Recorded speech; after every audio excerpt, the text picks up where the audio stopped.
হাতের মুঠোয় সিলেট। হ্যাঁ, সত্যি তাই। হাতের তালুতে এখন সিলেটের বড় বড় স্থাপনা। হাতের তালুতে জায়গা করা যায়, এরকম ক্ষুদ্র মিনিয়েচার তৈরি করা সম্ভব। ক্ষুদ্র এ শিল্পে লাখপতি মুস্তাফিজুর রহমান। তার সৃষ্টিকর্মে ধরা দিচ্ছে সিলেটের ঐতিহ্যবাহী স্থাপনাগুলো। মিনিয়েচারগুলো বিদেশেই হতো, কিন্তু এখন ইদানিংকালে আমাদের দেশে মিনিয়েচারের একটা সম্ভাবনা বাজার তৈরি হচ্ছে। অনেক বড় একটা স্থাপনাকে ক্ষুদ্র আকারে রূপ দেওয়া, এটা অনেক খুঁটিনাটি কাজ। মুস্তাফিজুরের এ প্রতিভাকে বলা হয় মিনিয়েচার বা ক্ষুদ্র শিল্পকর্ম, যার মাধ্যমে ইতিহাস হাজির হচ্ছে নতুন আঙ্গিকে। প্রশিক্ষণ শেষে আমি মিনিয়েচার নিয়েই আমার পূর্ণ সময় যাচ্ছে, মিনিয়েচার নিয়ে কাজ করে। কখনো কিনব্রিজ, আলী আমজাদের ঘড়ি বা জৈন্তা রাজবাড়ি, তার হাতে প্রতিটি নিদর্শন ছোট্ট আকারে যেন জীবন্ত হয়ে ওঠে। ঐতিহ্যবাহী আলী আমজাদের ঘড়ি, সিলেটের কিনব্রিজ, জৈন্তাপুর উপজেলার ঐতিহাসিক যে স্থাপনাগুলো রয়েছে ওগুলোর মিনিয়েচার আমি করি। শুধু সৌন্দর্য নয়, এই শিল্পকর্মের মাধ্যমে তিনি মাসে উপার্জন করছেন লাখ টাকারও বেশি। মিনিয়েচার বা ক্ষুদ্র শিল্পকলা হল এক প্রাচীন শিল্পধারা, যার শেকড় প্রাগৈতিহাসিক যুগ পর্যন্ত বিস্তৃত।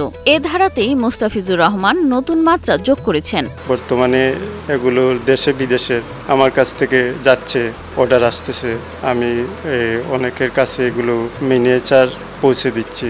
ছাত্রাবস্থায় আর্ট কলেজ থেকে ছবি আঁকার হাতেখড়ি হলেও চাকরি জীবনে মন টেকেনি তার। অদম্য ইচ্ছাশক্তি আর সৃষ্টিশীলতার প্রতি ভালোবাসাই তাকে নিয়ে এসেছে এই ভিন্ন পথে। পরিবার থেকেও পেয়েছেন পূর্ণ সমর্থন। তার বাবা শফিকুর রহমান ছেলের সাফল্যে গর্বিত এবং ভবিষ্যতের জন্য আশাবাদী। ছোটবেলা থেকেই আর্টের প্রতি আমার আগ্রহ এবং ক্রাফটিং এর কাজ করা, এগুলো ছোটবেলা থেকে আমার অভ্যাস আছে আর কি। মাটি থেকে শুরু করে কাঠ, ধাতু, ইলেকট্রা রেফ্রিজারেটর, খাবার তাজা তো জীবন তাজা।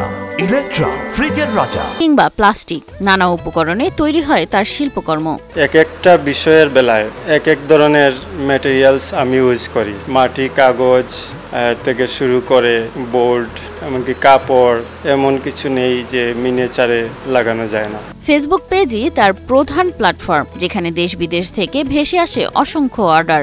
1 বছর যাবৎ আমি মিনিয়েচার নিয়ে এটা আমার প্রাতিষ্ঠানিক রূপ দিয়েছি। আমার ফেসবুক পেজ সিল্কক্রাফট বিডি, বিশেষ করে সিলেটের বিভিন্ন মিনিয়েচার ঐতিহ্যবাহী, এখানে আসাম প্যাটার্ন ঘর, সিলেটের যে আসাম প্যাটার্ন ঘর আছে, বিশেষ করে ওই ঘরগুলোর বিশেষ মিনিয়েচারের চাহিদা রয়েছে। মুস্তাফিজুর রহমানের লক্ষ্য কেবল উপার্জন নয়, সিলেটের ঐতিহ্যকে নতুন প্রজন্ম ও পর্যটকদের সামনে ভিন্নভাবে উপস্থাপন করা। ইতিমধ্যে অনেক সংগ্রাহকের ঘরে জায়গা করে নিয়েছে তার শিল্পকর্ম। এখন আমি ওই জৈন্তাপুরের যে রাজদরবার আছে, ওই রাজদরবারের একটি মিনিয়েচার তৈরি করি। তারপরে এই মিনিয়েচারটি ব্যাপক প্রশংসা পায়। এটা এই সিলেট এমনকি জৈন্তাপুরের যে একটি ঐতিহাসিক স্থাপনার মিনিয়েচার, এইটা এই প্রথমবারের মতো এই অঞ্চলের মানুষ দেখেছেন। ক্ষুদ্র শিল্পকর্মে বড় ঐতিহ্যকে ধারণ। মুস্তাফিজুর রহমানের এ প্রয়াস শুধু তাকে নয়, সিলেটকেও করছে আরো সমুজ্জ্বল।